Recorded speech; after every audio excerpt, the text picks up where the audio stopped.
back to Keith taking the puck off the face. Did he lose sight of the puck there? Was he looking away? Did he tell you how that went down? I was curious because when you're watching it looks like he might have just been looking at a different part of the rink.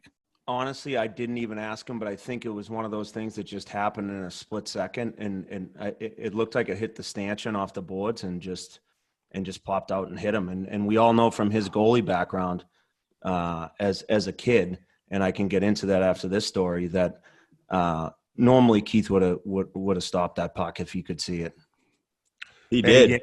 Brian didn't even. He's like, "Oh yeah, how are your teeth? Oh, cool. You mind if you send me some more clothes?" He didn't even fucking see it. Yeah, exactly. You got any more Teddy Bakers, dude, laying around without blood on them? Hey, Grinnell, you were gonna ask a question? Yeah, you were talking about youth hockey. Do you have any good stories about Keith from youth hockey? Oh, Keith. Well, and that goes back to what I said with the goalie. Keith was the youngest kid in the neighborhood. We grew up, obviously, in Milton with a bunch of great people and great parents, and he was always the youngest kid. So he was always the kid that got thrown in the net, right?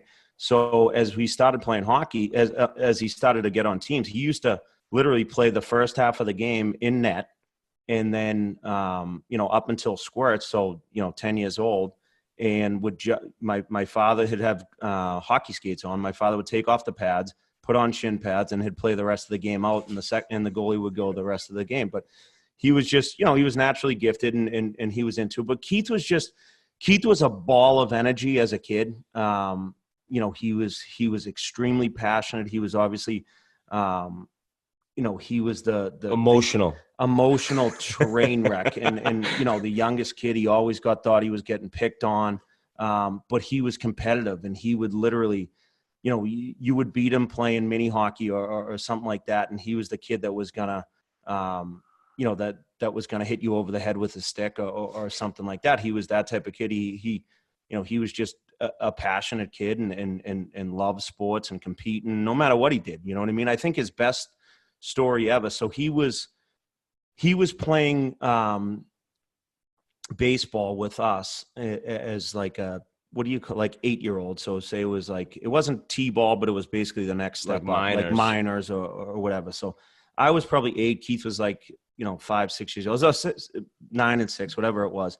And this kid, at that age, obviously it was the first year kids pitched. So Keith gets up to bat. He's 6 years old. This kid starts firing the ball, right? And he has no idea where it's going, but he's got a decent arm, right? So the first pitch whizzes by Keith's head. Keith's rattled. The second one goes behind his back. Keith's like, you could see him. Now he's crying. He's getting fired up.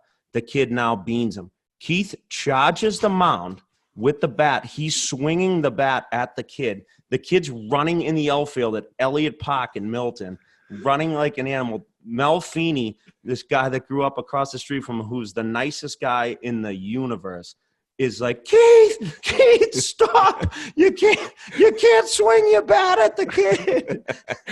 But he just, he always had that fire and that passion. And did we know that he was going to eventually play in the NHL? No, we had no idea. And we had no expectations of it, but he always had, he always did. He was a competitive kid, and he always had that passion to go out and compete. What about when your father's team got in a brawl? Oh, that was awesome.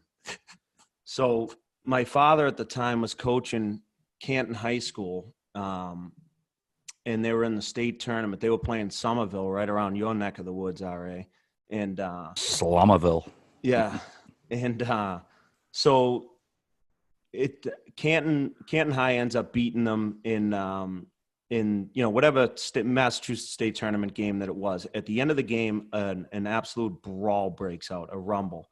And Keith's at Walter Brown Arena, which is where BU used to play. Stick boy? Yeah. Keith is the stick boy. So he's probably at the time like 12 years old. So there's an absolute melee ensues on the ice.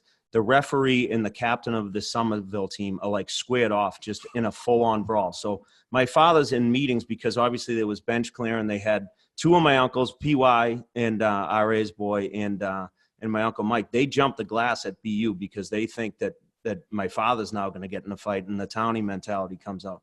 So they jumped the glass, but as the fight's going on, so now my father's reviewing the video, and my father's obviously trying to keep track of his own players at the time. So Keith walks out of the runway at Walter Brown Arena, and there's all the sticks and gloves landing on the ice. So there's the captain of Somerville High and the referee in like a brawl. You see Keith from the corner of the video walk out. He picks up a stick and just two hands the kid that's fighting the referee in the back of the leg. Keith's, like I said, 12 years old, drops the stick and just walks back out of the runway and just like it never happened. So my father's in front of like the Massachusetts, high school hockey association going, yeah, my father's trying to justify not getting any of his players suspended. And they're like, and who is this kid that just walks out of the runway and just two hands the guy? The other one I like, Keith was playing lacrosse at Milton High. I've heard the story told me from other people too, and they got in a huge brawl. I want to say it's against Newton or something like that. Well, turns out same exact thing. They ended up reviewing the video. At one point in the fight, the video is zoomed in on Keith, who is over a guy. He's got his knees on the guy's arm so he can't move, and Braveheart style shoves the lacrosse stick dead into his chest. And the video of it is like Mel Gibson killing an English guy on the fields of Scotland.